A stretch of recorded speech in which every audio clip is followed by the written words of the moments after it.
I voiced my concern that I'm like, I'm not really excited about a shot or a pill. My second appointment, we really didn't, like, he didn't even ask me what I was already doing, what I was eating. It's like it didn't matter, which there's a time and a place for a conversation like that, I guess, but I just felt unheard and unseen.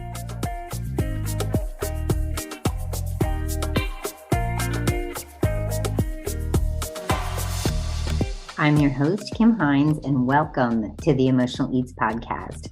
I'm on a mission to show you that what you consume, not just the food, affects your entire life.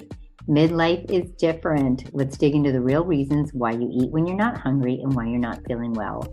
My guests and I are going to give you doable solutions and help you let go of perfectionism, food rules, and stress to make changes that will last a lifetime. If you're ready to ditch old school diet culture and nourish your entire life, this is the show for you. Welcome to my first client spotlight. My guest, Danielle Jacobson, shares a really powerful story about the options she was given when she went to the doctor when she was expressing her desire to lose weight. Danielle is not only a client, but we taught school years ago together, and we've been friends ever since.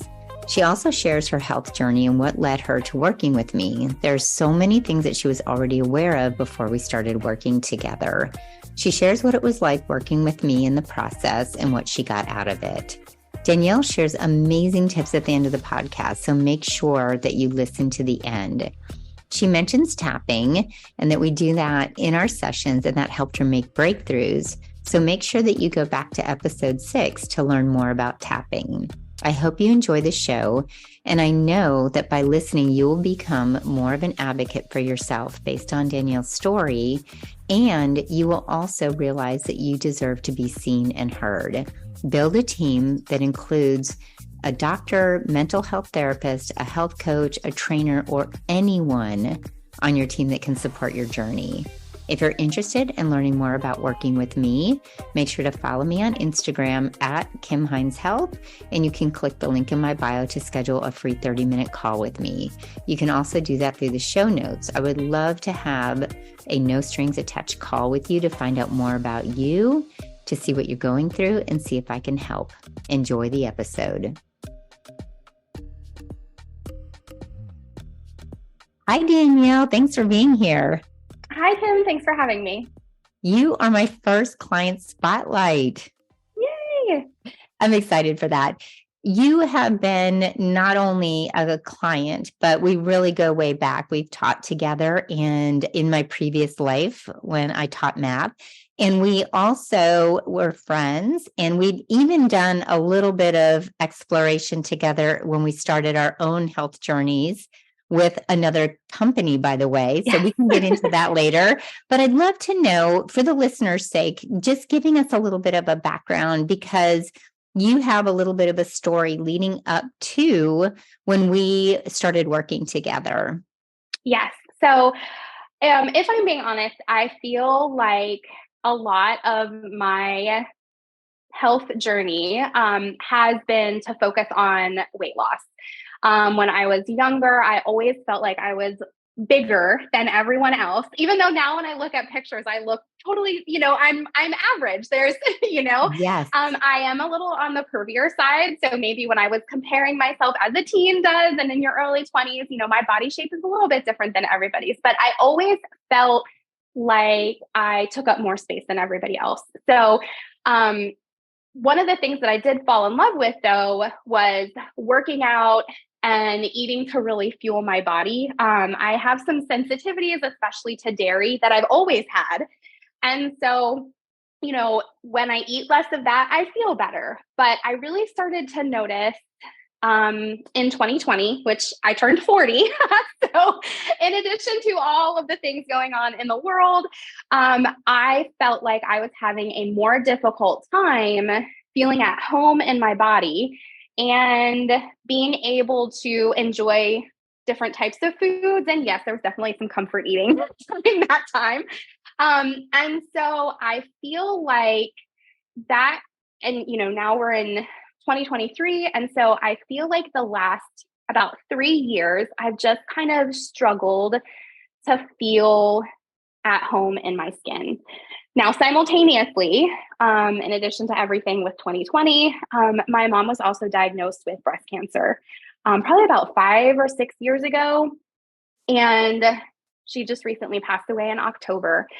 So I think that there was a lot of trying to find comfort in food and trying to cope with this diagnosis and trying to be supportive of her and some of the things that went along with that. So I think it just brought me to a place where I was no longer comfortable in my body. And once you turn 40 for women, sometimes that can be a time where it's a little bit more challenging to struggle with, it can be just difficult in our bodies anyway, with what's going on with our different hormones and things like that. So I will say that I probably spent the last 3 years thinking that that's what it was. It was, I turned 40. Now things that I struggled with in my teens and in my 20s now are just going to be that much harder. And so that is what brought me to considering working with a physician to try to lose weight. And while I was in process of that, that's also when you and I connected, because I knew that it was more than just what and how I was eating, but it's why I was eating it. It was the emotional aspect of it. And so that's when I was like, Kim, I love you. You are amazing. And I just knew that I couldn't really move forward until I also dug into why I was doing the behaviors that I was doing. That is such a great explanation. And you said some things that are so valid for all women. One, when we don't feel really comfortable in our skin, we do feel like we take up space and we don't deserve to take up space, and that we have to change that and shrink ourselves. And also just really digging in. I'm very proud of you for digging into the other reasons and getting away from the diet culture part of it and knowing that things can change. And part of what I try to explain in the sessions with people, part of intuitive eating is still picking what you want to do. It doesn't have to be one way or the other, but we're stuck in that. But then also looking at the emotions. So I appreciate that you brought that up, because the emotional part of it is the hard part to figure out. We understand the food. We understand when we don't feel well from food. And that's an interesting thing. So can you tell everyone too, you had came across this before we even met, but you have some sensitivities. And what are your sensitivities for food, and how does your body react to them? So specifically, I have sensitivities to dairy. And I thought I have some sensitivities to gluten. And I may, because I feel like those always go hand in hand. Oftentimes we're eating pizza, which is cheese and bread. But I really think it's more of the dairy. My mom couldn't eat it. My grandfather couldn't eat it. There was no milk in our house growing up because it made us sick. If I eat ice cream, I get very bloated. And then it escalated to, I get eczema on my upper belly, I guess, right under where your sports bra would sit. I would get it there. I would sometimes break out in little bumps around my face, kind of in between that line between your nose and the side of your mouth, where you would smile, right in there. So I definitely had a physical reaction to whatever was going on inside of my body as well. So I have done a food sensitivity test, and I do truly have a sensitivity to it. It's not quite an allergy because I'm not anaphylactic or anything, but there is a true reaction for me if I eat too much of it. I love that you brought up the eczema, because we have a lot of things that happen to our bodies, not just the bloating, and we dismiss it because we think it's something else. And our skin is the biggest organ, and it really does react to those things. And it does make it harder to have the body that we want, that feels good and is energetic when we're having this food sensitivity. So the fact that you pinpointed that is great. And then, like you said, we would have sessions, you're like, I just don't understand why I'm still eating it when I know I'm going to have that feeling.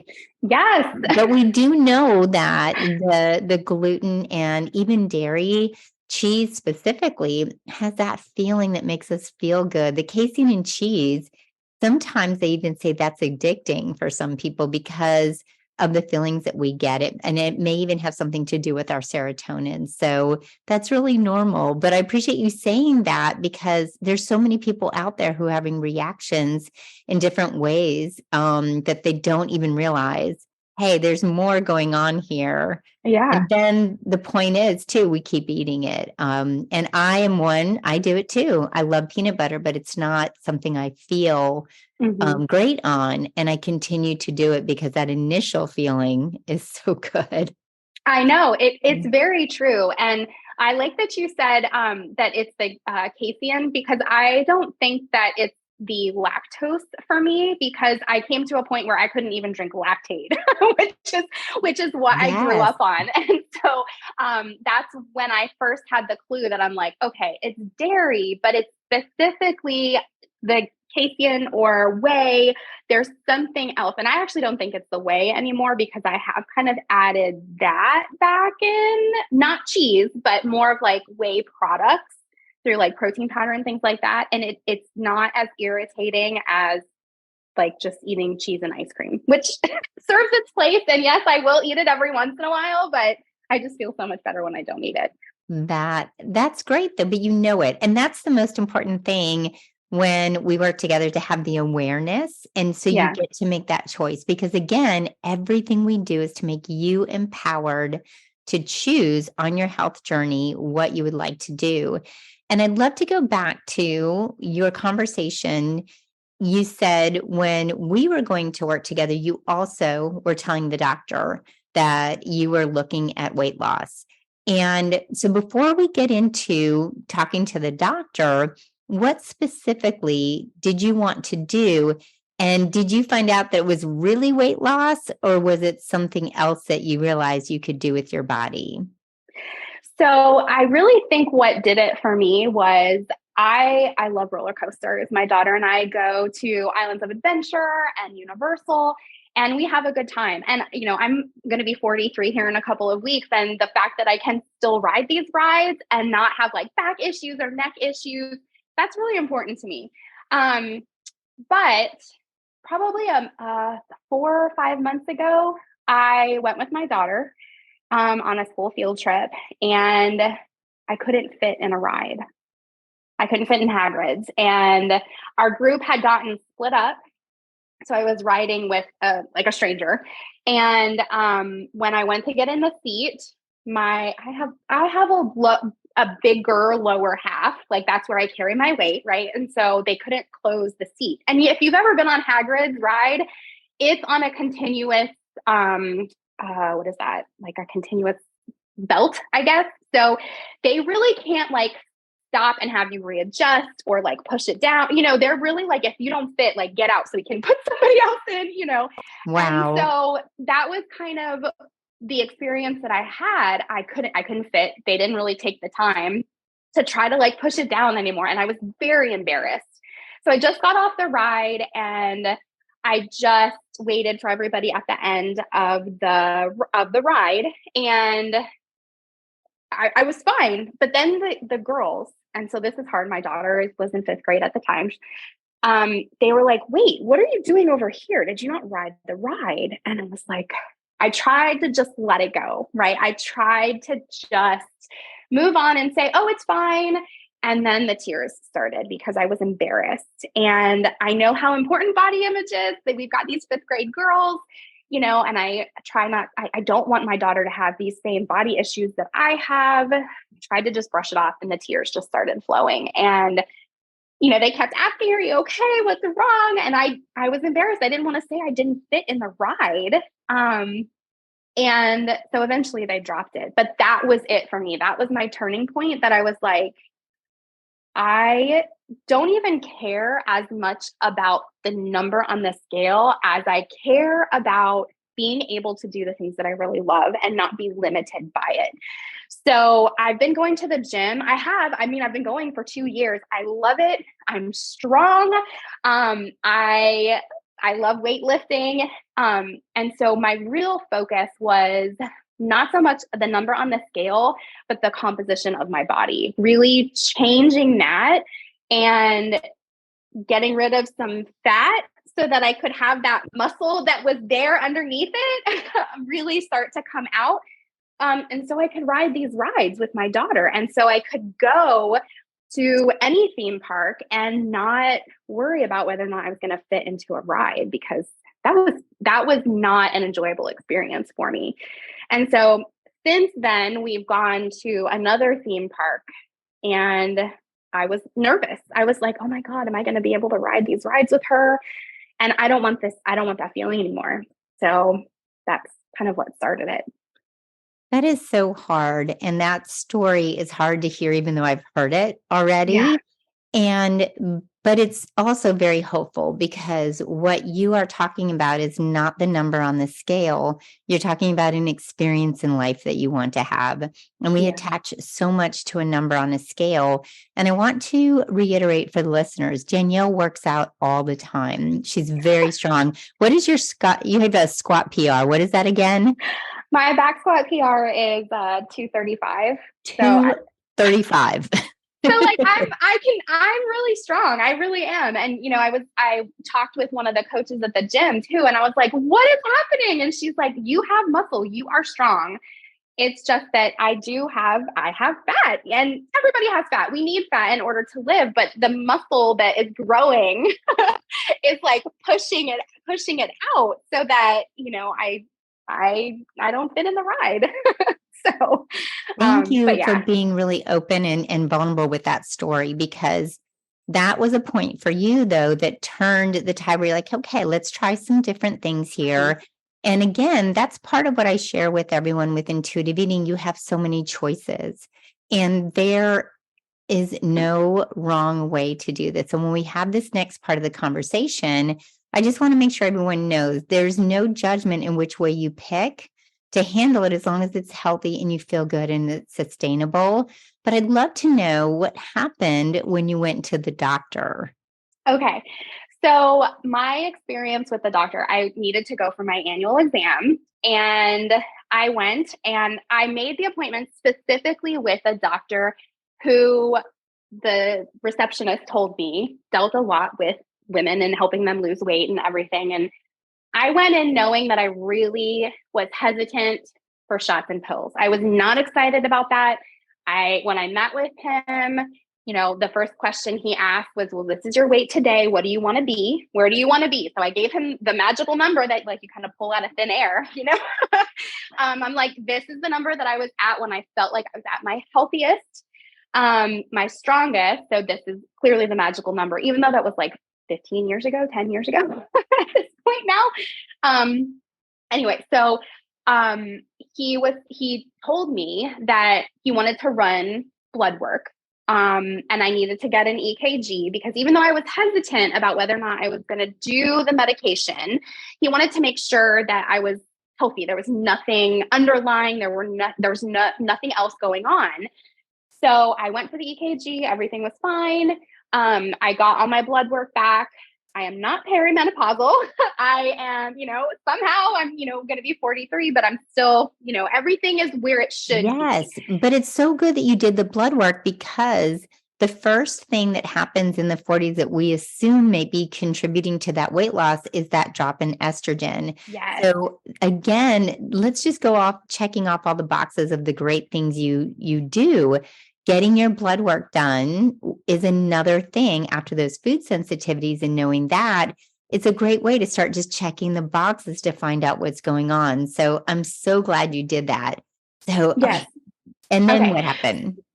So then after I saw my stuff, honestly, I saw it in the portal. I went back for my appointment, and the doctor comes in and he saw what my weight was that day. And he said, okay, this is what we're going to do.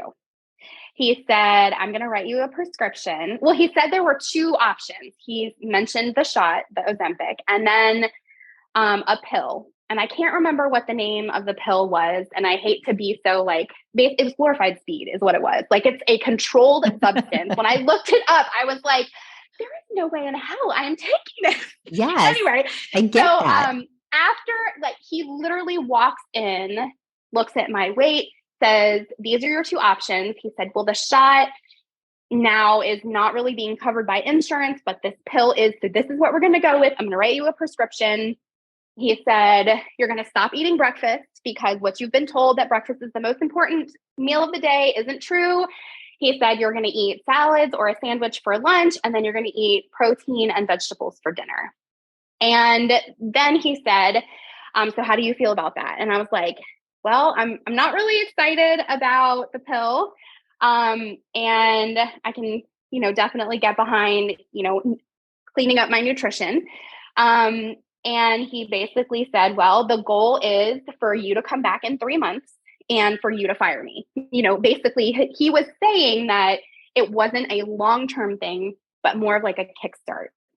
And I left, and I didn't really know how to feel after that conversation. That was when I sat in my car after I got out of the appointment, and I looked up the pill, and that's when I was like, absolutely not. I am not.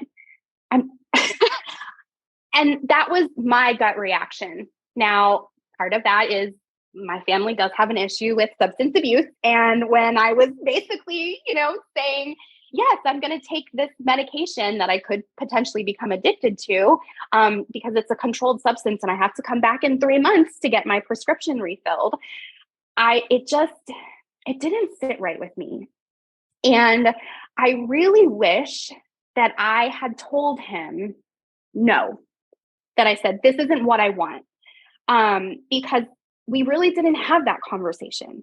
My initial appointment with him, we didn't even really talk about that. Like I said, I voiced my concern that I'm like, I'm not really excited about a shot or a pill. My second appointment, we really didn't, he didn't even ask me what I was already doing, what I was eating. It's like it didn't matter, which there's a time and a place for a conversation like that, I guess, but I just felt unheard and unseen. And I knew right then, especially since his conversation was basically, you need to change what you're eating anyway. I was like, I'm going to do this without this pill. And, I had some other not so nice choice words, I think, that I said to him. And I know I sent you a message after that appointment. But that was when I really decided that I was like, I'm not doing this. And it's really not okay that I didn't feel heard. So that is so powerful, everything that you mentioned. And I'm going to unpack this a little bit.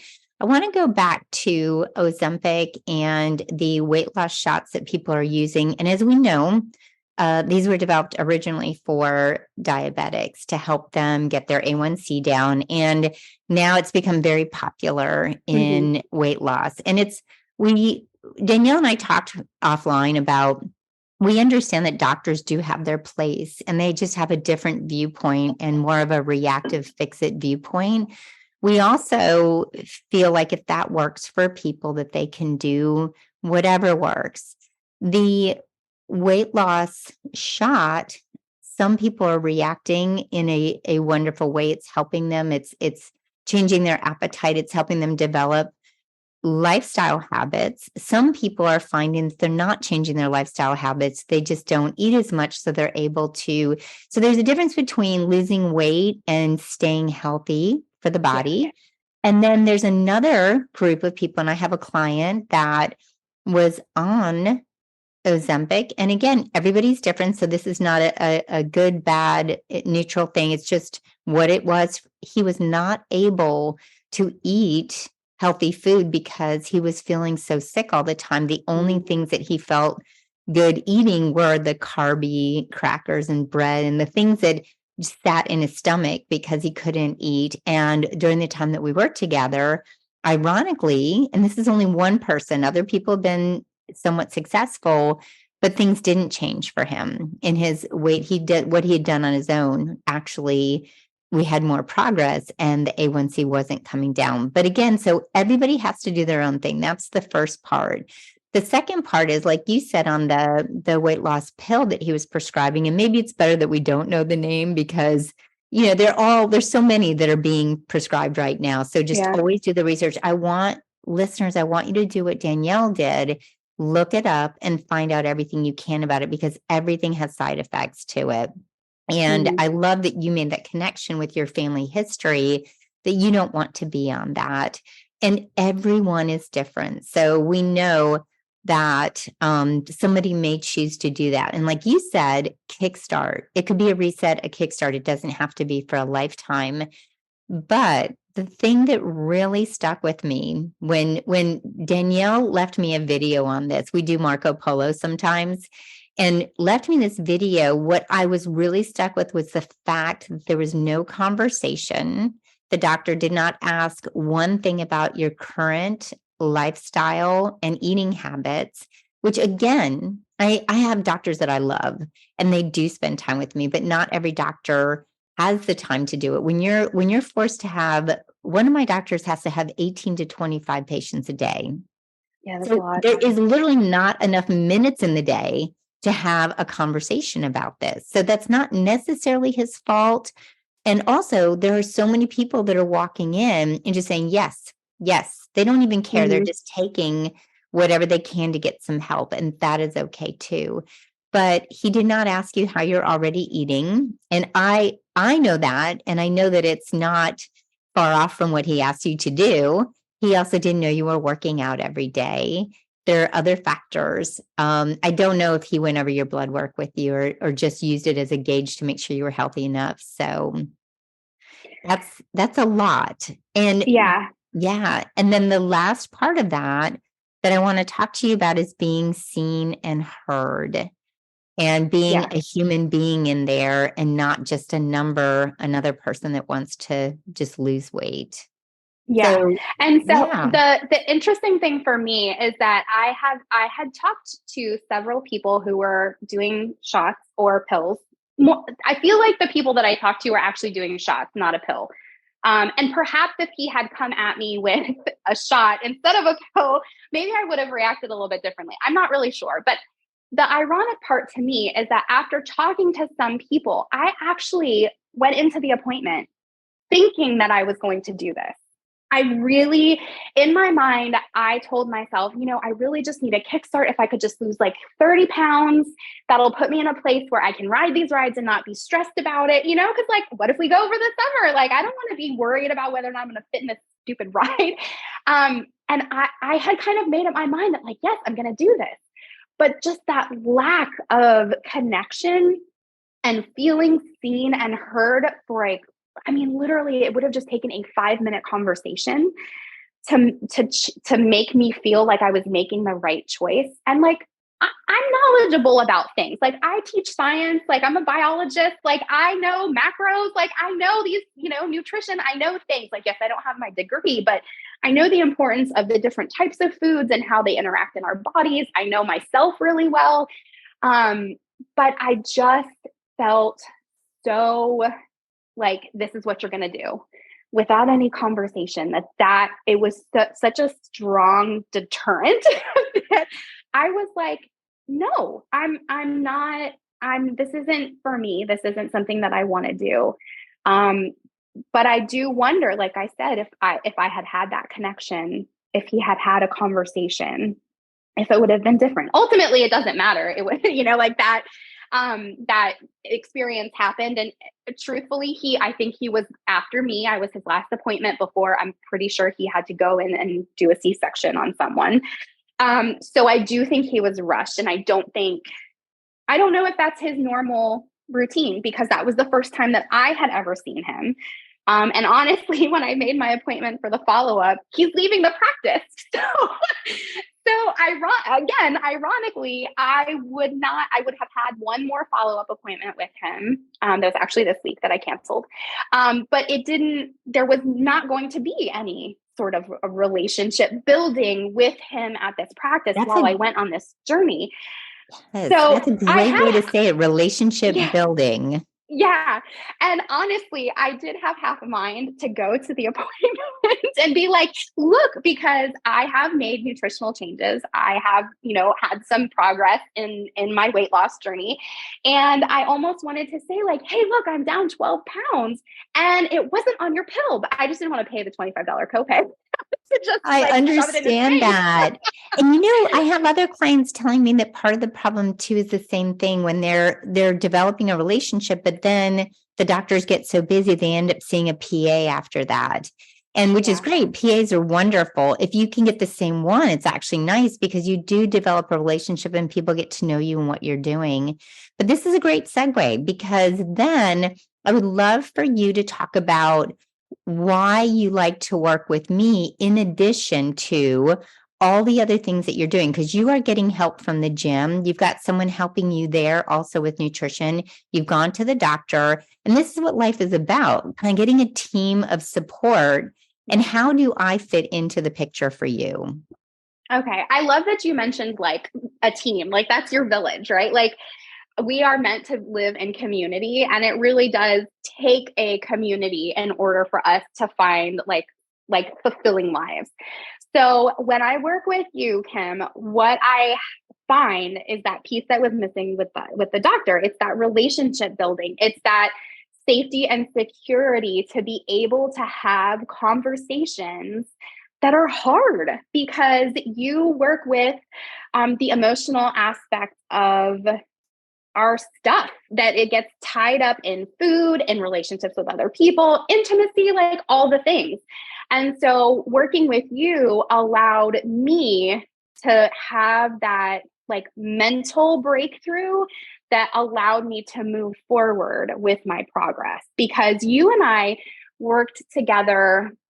Oh gosh, I don't even remember how long we've been working together. I don't think it's been a year, but I think it's been at least 6 months. Yes. So I feel like we were working together for 3 months before all of this. And it's been now 3 months since that appointment, which is mind blowing anyway. But that work that we would do together, the conversations, don't underestimate tapping, y'all. Don't sleep on that. Thank That you. is powerful stuff.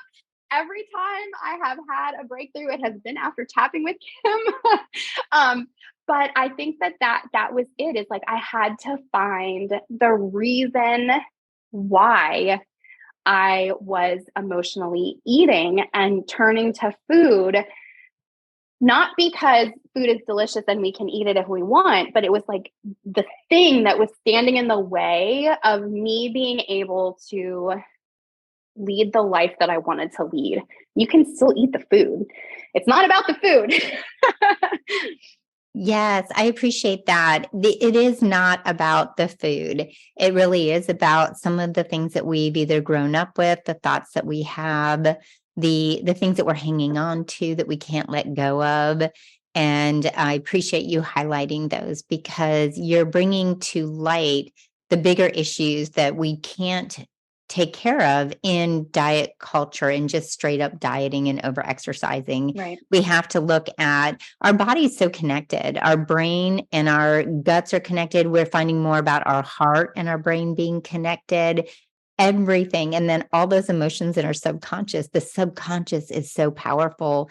What I also appreciate you bringing up, though, is not just the food part. We are connected all the way through our lives with our relationships, the intimacy, the stress that we feel, our roles in life with different people, our people pleasing boundaries, all of it is connected. So I appreciate that. And then I didn't even prompt Danielle to talk about tapping. But tapping is so powerful and I appreciate it. We have actually every breakthrough we've had been after tapping. Yes. And if everyone goes back to the episode with Jason Winters on tapping, it is powerful and he describes it. And when he teaches us heart-centered coaches to do it, it's for that reason. It's just to kind of release some things that we don't, we're such conscious beings. Like we're so right here, right now. And we've got so much going on. We don't realize there's something holding us back from being, like you said, living the best life that you can have. So I appreciate that. Your experience with the doctor, traditional medicine, with me, Some of the other things that we were together also in another health and wellness aspect earlier.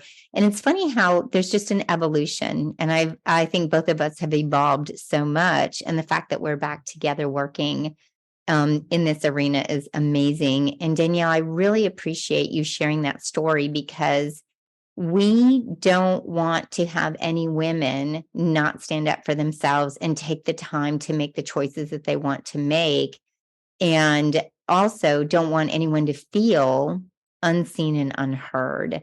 And that's really the biggest thing. When you said that, I think that is so important, to be seen and heard and pick your team where you feel supported completely. And I'm going to ask you if you would, talk to everyone about nourishing their entire lives, like what we just talked about. It's everything. It's not just the food.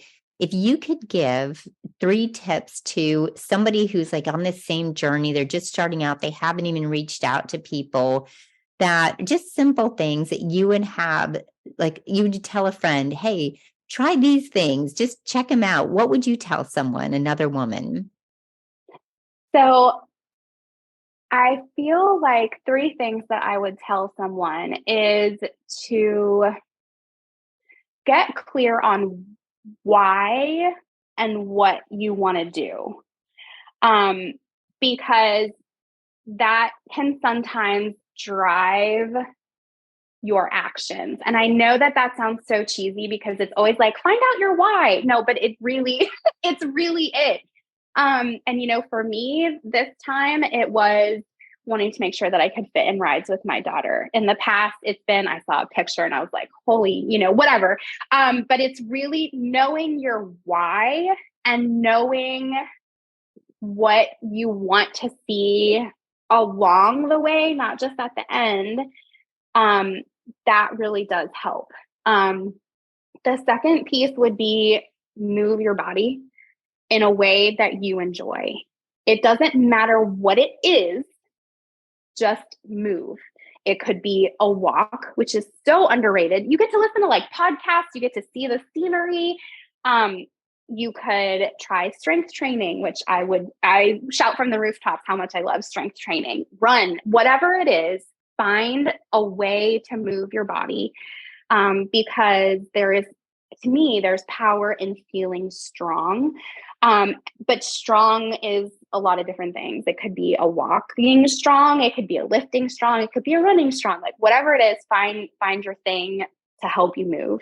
And the third thing is find your people. Find your tribe, find your community, and don't let them go. And as we age, it does get more difficult to find your people, because meeting new people can sometimes feel scary or hard, because those feelings of wanting to belong when we were little, they still follow us. That's so true. It is, but I'm going to be 43. You'd think I'd have all that figured out, but nope. But finding your people who encourage you, support you, push you a little bit, those people are gold. And when you have those people, it also opens you up to having the conversations and support that are going to help you along your life. Life is a journey. Like, I know that that's so cliche, but it really is, because we all know what the end destination is, right? Like, we all know that we are not going to live forever. And so I feel like finding those people, finding our why, finding our movement, those can bring so much joy in the time that we have. Because I think at the end of the day, that's what we want, we want joy in the journey. And if I could do a fourth, yes, I would say, go to therapy. Honestly, like, I'm not even kidding with that.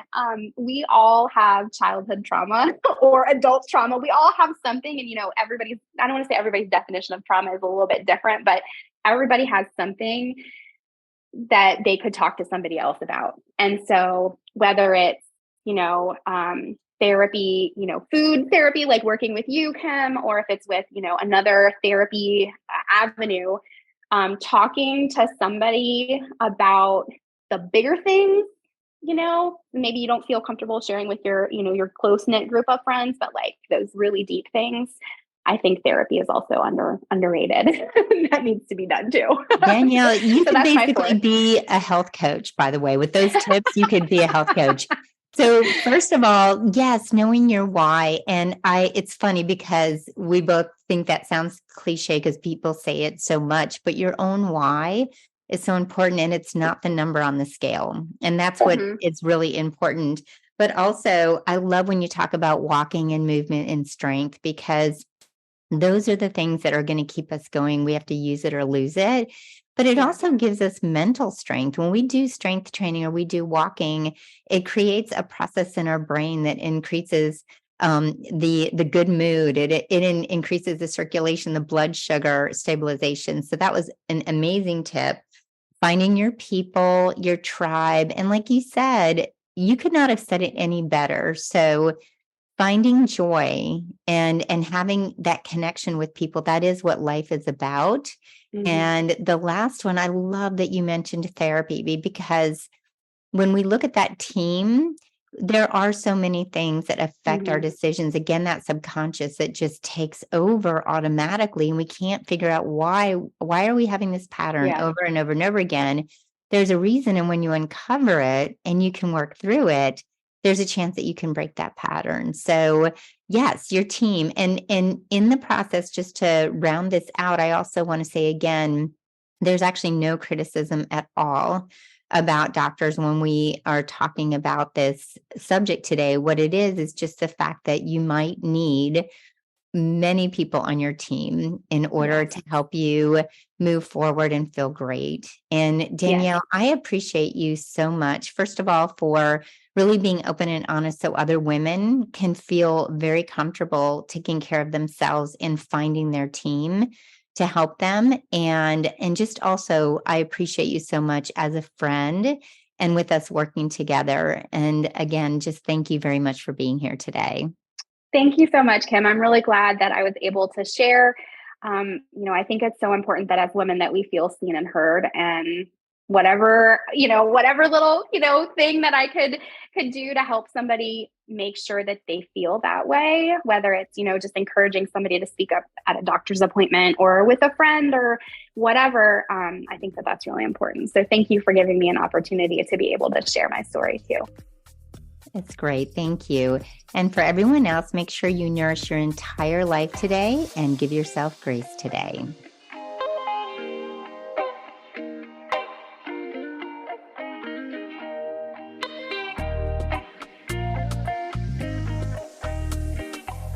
I really appreciate you being here. If you resonated with this podcast, it would mean a lot to me if you'd be willing to follow or subscribe to the Emotional Eats podcast.